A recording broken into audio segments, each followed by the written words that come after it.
brought to you by Silver Pumps.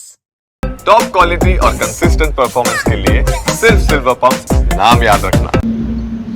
आप सबकी आज की उपस्थिति इस बात का सूचक है कि आप सब मेरे को कितना ज्यादा स्नेह करते हैं कि आप लोग इतनी भारी तादाद में आज यहाँ पर उपस्थित हैं।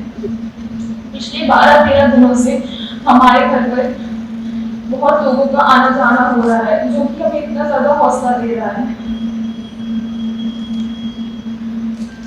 विनय मेरा भाई एक शहीद होने से पहले, लेफ्टिनेंट विनय नरवाल होने से पहले, वो हमेशा मेरे लिए मेरा भाई, बड़ा भाई रहा है।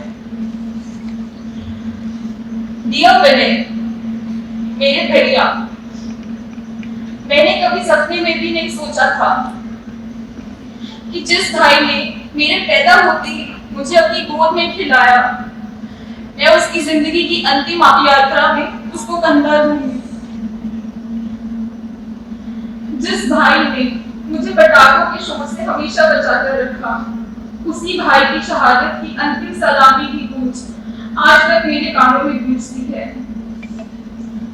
जिस भाई ने मुझे कभी आपके नजदीक तक नहीं आने दिया, उसी भाई को मैंने अपने हाथों से मुक्ति दी।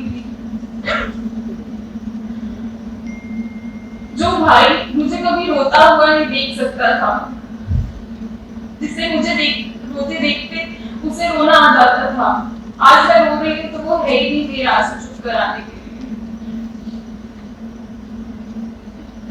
सच बोलूं तो अभी तक यकीन भी नहीं हुआ है जो हमारे साथ हो गया, कैसे हुआ, क्यों हुआ। शायद परमात्मा की ही मर्जी थी।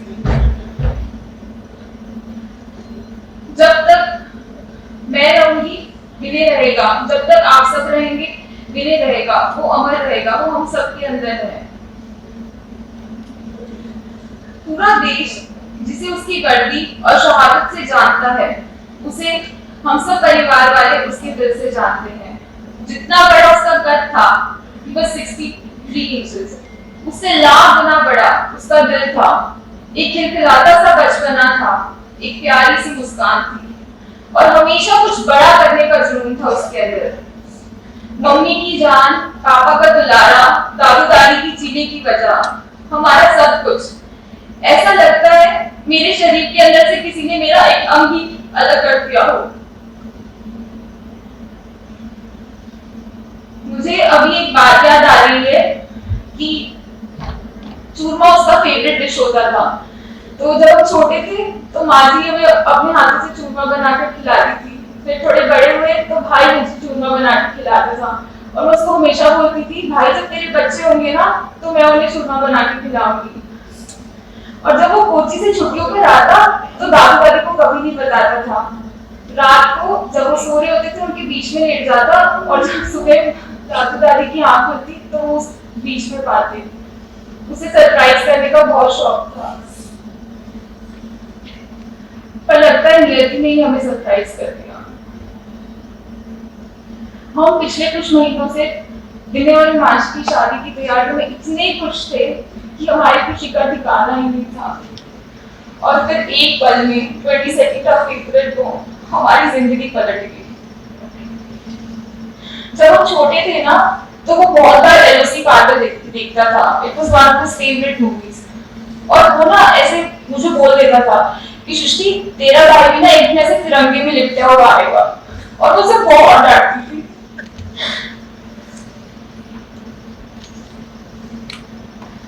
Well, even though life had a twisted fate, still Vinay fulfilled his dream and made all of us and the whole nation proud, and we are so proud of him. I know अभी हमारी सबकी आंखों में नमी है, लेकिन मुझे इतना यकीन है कि आने वाले वक्त में हम जब भी विनय को याद करेंगे, तब तक हमारे चेहरे पर एक प्यारी सी मुस्कान आएगी। जैसे वो मुझको हमेशा बोलता था, छोटे, it's all about the perspective. भले ही आज वो दुनिया में नहीं है, पर वो हमारे अंदर है, सबके अंदर है। वो अमर है और वो हमेशा अमर रहेगा। जय हिंद। मैंने एक प्यारी सी कविता भी लिखी मेरे भाई के लिए। It is in English. मैं उसको as a tribute I want to say this poem. Bravest heart, dearest son, a life that touched near and far. You wore the uniform with quiet pride and brought light to every child. A loving son, a reliable friend, an officer with a lion's might. Yet behind the strength, a heart so soft, always choosing what was right. You lived for family, stood so tall, never asking, always giving. Even in silence, you inspire us still, a legacy of love and living. In every laugh, in every fight, you stood beside me day and night. A silent strength, a steady guide. With you, I never had to hide.